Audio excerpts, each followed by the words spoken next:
بسم اللہ الرحمن الرحیم۔ کہا جاتا ہے کہ کسی علاقے میں ایک قحط سالی پیدا ہو گئی۔ اس قحط سالی کی لپیٹ میں نہ صرف انسان بلکہ چرندہ پرندہ سب اس کا شکار ہو گئے۔ مویشی مالکان بےحد پریشان تھے۔ اس دوران ایک مسجد کے مولوی نے جمعے کے خطبے میں نہایت یقین کے ساتھ یہ بات بتائی کہ اللہ کا نام لے کر یعنی بسم اللہ پڑھ کر دریا کو حکم دیا جائے تو وہ بھی نافرمانی نہیں کرتا۔ خطبہ سننے والوں میں ایک چراواہ بھی موجود تھا۔ مولوی کی یہ بات اس کی دل میں اتر گئی اور اس بات پر اس کا یقین کامل ہو گیا۔ اس نے واپس آ کر اپنی بکریاں کھولی اور سیدھا دریا پر چلا گیا۔ اونچی آواز سے بسم اللہ الرحمن الرحیم پڑھا اور دریا کو کہا وہ اپنی بکریاں چرانے کے لیے دوسری پار جانا چاہتا ہے اور اسے کہا کہ مجھے اپنے اوپر سے گزرنے دے۔ یہ کہہ کر اس نے اپنی بکریوں کو لیا اور دریا پر چلتا ہوا دریا پار کر گیا۔ دریا کے دوسری طرف کا علاقہ گھاس سے پڑا ہوا درختوں کے پتے بھی سلامت تھے کیونکہ کسی کو یہاں تک آنے کی رستی نہیں تھی۔ اس نے جواب اچھی طرح اپنے بکریوں کو سیر کرایا اور واپس لوٹ آیا۔ پھر یہ اس کا معمول بن گیا کہ وہ بکریاں پار چھوڑ کر واپس آ جاتا اور شام کو جا کر بکریاں واپس لے آتا۔ اس کی بکریوں کا وزن دوگنا چوگنا ہو گیا۔ لوگ چونک گئے۔ اس سے پوچھا کہ وہ اپنی بکریوں کو کیا کھلاتا ہے۔ وہ سیدھا سادہ اور صاف دل نوجوان تھا۔ اس نے صاف بات بتا دی کہ جناب میں تو بسم اللہ الرحمن الرحیم پڑھ کر دریا پر چل کر اپنی بکریاں دوسری طرف چرانے لے جاتا ہوں۔ یہ بات سب نے سنی مگر کسی نے اس چراوے کی بات پر یقین نہیں کیا کیونکہ یہ ناقابل یقین بات تھی۔ مگر بات ہوتی ہوتی مولوی صاحب کے پاس پہنچ گئی۔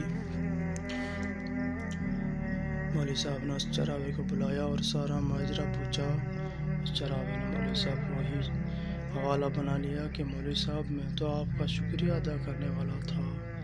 آپ نے جمعے کے خطبے میں جو نسخہ بتایا تھا کہ بسم اللہ الرحمن الرحیم کہہ کر دریا کو بھی حکم دو تو وہ بھی انکار نہیں کرتا تھا۔ میں تو بس آپ کے نسخے پر ہی عمل کر رہا ہوں۔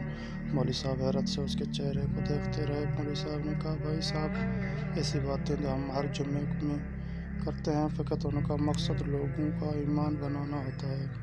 مگر بکریوں والا ڈٹا رہا کہ میں تو بسم اللہ کہہ کر پانی پر چلتا ہوں اور بکریوں سمیت پانی پار چلا جاتا ہوں۔ آخرکار مولوی صاحب نے صبح خود یہ تجربہ کرنے کی ٹھانی جسے دیکھنے چراوے سمیت پورا علاقہ بھی آ گیا۔ مجمع زیادہ تھا۔ مولوی صاحب نے ایک دو بار سوچا کہ انکار کر دوں کہ کہیں ڈوب نہ جاؤں مگر وہ جو مولوی صاحب کو کندھے پر اٹھا کر لائے تھے اب کبھی بھی جوش و خروش سے اللہ اکبر کے نعرے لگا رہے تھے، مولوی صاحب کے حق میں تعریفیں کر رہے تھے۔ آخرکار مولوی صاحب نے اپنے ڈر کو دور کرنے کے لیے ایک رسی منگوایا۔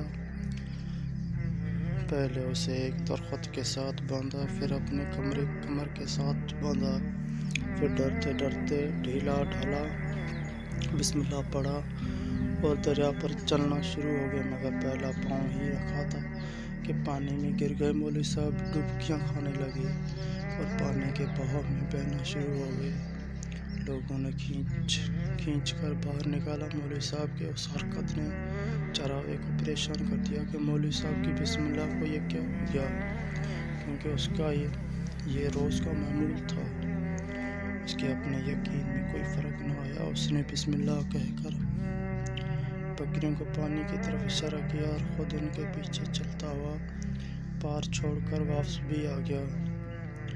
لوگ اسے ولی اللہ سمجھ رہے تھے اور اس کے حق میں نعرے لگا رہے تھے مگر وہ سب سے بے نیاز سیدھا سادہ انسان تھا۔ وہ مولوی صاحب کے پاس پہنچا اور کہا مولوی صاحب میں آپ کے بسم اللہ کی تعریف سے کافی پریشان تھا مگر پانی پر چلتے ہوئے مجھے آپ کی بسم اللہ کی بیماری کا پتہ چل گیا۔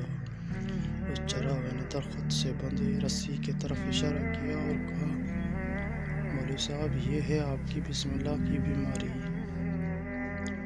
آپ کی بسم اللہ کی برکت کو یہ رسا کھا گیا۔ آپ کو اللہ اور بسم اللہ سے زیادہ اس رسی پر بھروسہ تھا، لہذا اللہ نے بھی آپ کو رسی کے حوالے کر دیا۔ پھر کہنے لگا، مولوی صاحب، آپ بھی کمال کرتے ہو۔